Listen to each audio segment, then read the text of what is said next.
Yo, what's going on YouTube? It is your boy GZTV back with another video, and in this video we are going to be doing the first of two horror movie in particular reviews of the week. The first one we have is The Omen. It is the 1976 supernatural horror film directed by Richard Donner, written by David Seltzer. Pretty solid movie, pretty iconic, bred a whole franchise. I don't think we really needed that anymore. Horror franchises back in the 70s, we had some great ones, but here we are, and it's a pretty successful one. There's a lot of movies that came after this. I think there's four movies. There's four movies to the original series. Then there was a remake. There's going to be a prequel to that remake coming up next year. So I think in total there's six movies in this franchise. It's pretty successful. I'm going to talk about the plot and the review. Yeah. So this movie follows, hold on, let me find a place to put my notes. This follows an American diplomat by the name of Robert Thorne and his wife Kathy, who are living in Rome, where Kathy gives birth to a boy who Robert is told died immediately. Could have been from a miscarriage, could have been from like a genetic mutation or some weird disease. But a hospital chaplain, Father Spoleto, persuades Robert to secretly adopt another baby whose mother just died in childbirth. So you can kind of connect the dots here. They need a son, and the son needs a mother. So it's like, all right, makes sense. Robert does not tell Kathy the child is not their own.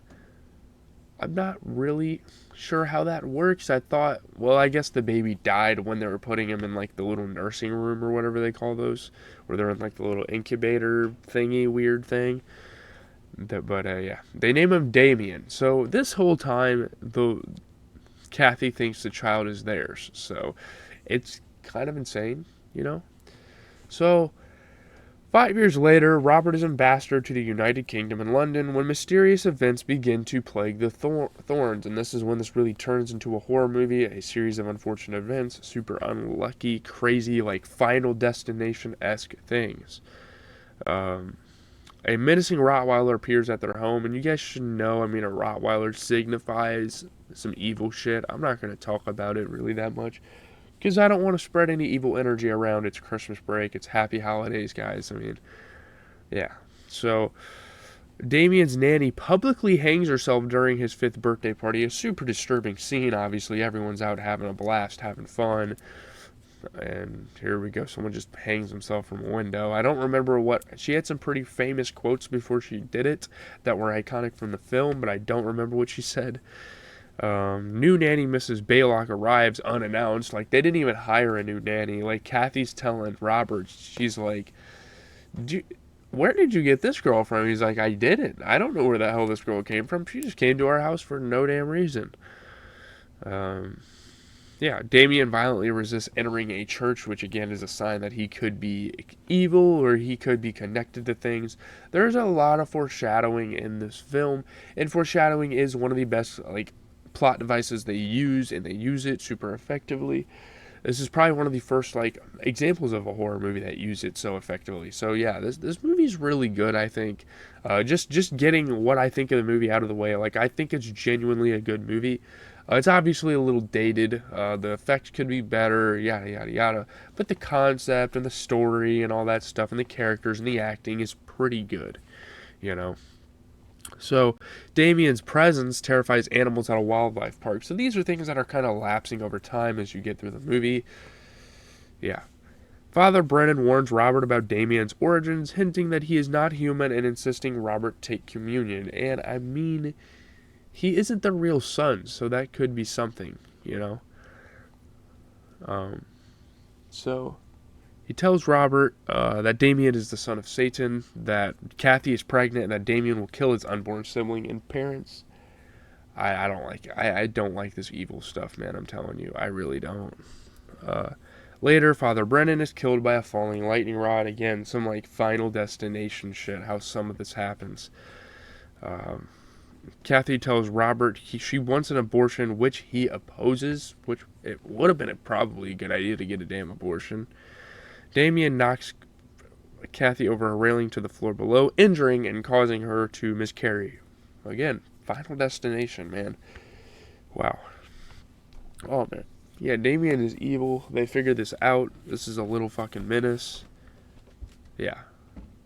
So, photographer Keith Jennings notices shadows in photographs of the nanny and father Brennan that presaged their deaths. Um, yeah, again, it's like foreshadowing. Like, there were evil presences around them. They couldn't really survive it. They kind of met their fate in the moment. Uh, Keith shows Robert the photos along with news clippings and biblical passages that suggest the coming of the Antichrist. Which, again, is fucked up. He accompanies Robert to Rome to investigate Damien's birth. Like, where did this kid come from, you know? They learn that a fire destroyed the hospital, including Kathy's maternity records, and killed the staff on duty, which is kind of crazy. They find Father Spoleto in a monastery, severely burned, mute, blind in one eye, and partially paralyzed. This guy is just like in a hole health-wise. Like, he is just, wow. She directs him to the cemetery where Damien's biological mother is buried. In Damien's mother's grave, Robert and Keith find a jackal carcass, which is like a dog, I think. It's like a wolf, kind of. And in the next plot, a child's skeleton with a shattered skull. And there's some interesting things that, at this point of the film, there's a lot of interesting things that kind of come together for Robert as he comes to the realization that the child was his own son, murdered so that Damien could take his place. Someone killed him in the hospital, and it was like destined to happen that Damien was going to be their son. A pack of Rottweilers drives Robert and Keith from the cemetery. Again, those damn Rottweilers, they make all sorts of appearances and cameos and stuff in the film. It's obviously a bad omen. Rottweilers are bad omens. It's pretty superstitious, actually, like it's actually a thing. Robert calls Kathy in the hospital to tell her that she must leave London because Damien's going to come in there and try to kill that baby. Before she can do so, Mrs. Baylock throws her to her death from a window. Robert and Keith meet Antichrist expert Carl Bugenhagen in Israel, who says if Damien is the true Antichrist, he will bear a birthmark in the shape of 3 sixes, which is what you see in the movie title. Yeah. So, Carl gives Robert, and obviously you guys should know what the 3 sixes mean if you're religious enough and you follow things. I don't want to talk about it too much. I'm not a huge fan of stuff like that. But Carl gives Robert 7 daggers with which to kill Damien on hallowed ground. Apparently it takes that much. I think it's like a biblical reference or something like that. Robert refuses to do so, but Keith remains convinced about the necessity of it. You gotta kill this guy. He's not even your real son. You fucking adopted him. He's a damn Satan spawn, quite literally, so do it, man. Afterwards, Keith is decapitated by a sheet of glass. Final destination. Robert then reluctantly accepts his task and like the honor of Keith, I guess, after seeing him pass. Is fucking brutal. A truck ran into him, rotted glass slipped out and cut his neck perfectly, which I don't know what the odds of that are, but yeah. So Robert finds the birthmark on the sleeping Damien's scalp and is attacked by Mrs. Baylock, whom he stabs to death, so he fends her off. Armed with the daggers, Robert drives Damien to a cathedral to do the deed, kill him with the 7 blades. So his erratic driving draws the attention of the police. He's obviously rushing there. He doesn't want Damien to fight back and get the upper hand. So he's gonna get him there as soon as possible. So Robert drags a screaming Damien into the altar to kill him, but is shot to death by police before he can do so because of his reckless driving and because obviously it looks like he's about to kill a kid. Those police didn't know the story. They probably should have let him kill the damn kid. But yeah, so then we get to the final scene of the movie where they're at the double funeral of Kathy and Robert, and which is attended by the U.S. President and the First Lady, who have Damien with them. Don't know why. Damien turns and smiles at the camera. He's like, bitch, I'm still alive. I'm still here to wreak havoc and be evil. And that's obviously where the potential of the sequel and when the sequel actually happened came about. And yeah, so yeah, we're going to get into the review and then call it a video. Getting into the review, I mean, this is one of the most polarizing films there is out there. Some people say it's one of the worst films of all time. Some people say it's actually a pretty good movie. I don't think there's anyone out there that's saying, this is the greatest horror movie ever. There might be people that say that, but I don't know. Yeah, it's obviously more, looking back on it was probably better than when people first got out of theaters and were commenting on this. People had a lot more good things to say. I mean, The Omen eschews an excess of gore in favor of ramping up the suspense, and creates an enduring, dread-stoked horror classic along the way. I mean, it's kind of undeniable. I think this is definitely a horror classic. It's definitely an essential in the genre. It's something that every horror fan should watch at least once. Um, it's pretty good. I mean, it's good, I would say. Um, it was Jerry Goldsmith's score on this movie was great. It really creates like that classical horror movie vibe.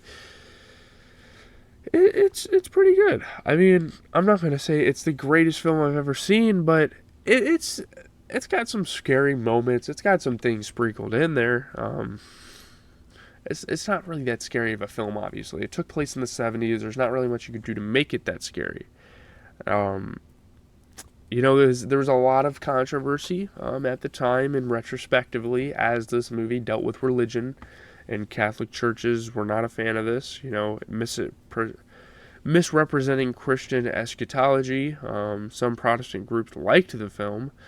I don't know. It's really weird. I don't think it's like a great film to me. Is it a movie I want to watch multiple times? Maybe, I don't know. There's other horror films that would get a rewatch over this film, most definitely. I kind of wanted to watch the remake because aesthetics aren't everything for a horror film, but this movie feels super aged. The practical effects aren't great. They're not really executed that great. Obviously, people were super inexperienced and didn't have the technology or the resources per se at the time. And yeah, I don't know. I kind of want to watch the remake just to see. We'll get to it probably eventually. I just have to watch all the original horror movies first. I mean, that's kind of like a thing here. We watch the originals, then we can kind of go back, watch the remakes, watch any sequels, watch stuff like that. But anyways, it's been your boy GZTV. I'm out. Leave a like, comment, subscribe. Later on tonight, any good NBA games we are going to be talking about on the channel. Check out the TikTok. I think I'm going to be posting the last album review for the end of the year list. That list is looking kind of iffy. I'm not sure, but yeah. I'm out, guys. Holy shit, my nose. Very stuffy winter season. Have a good rest of your day. I'm out.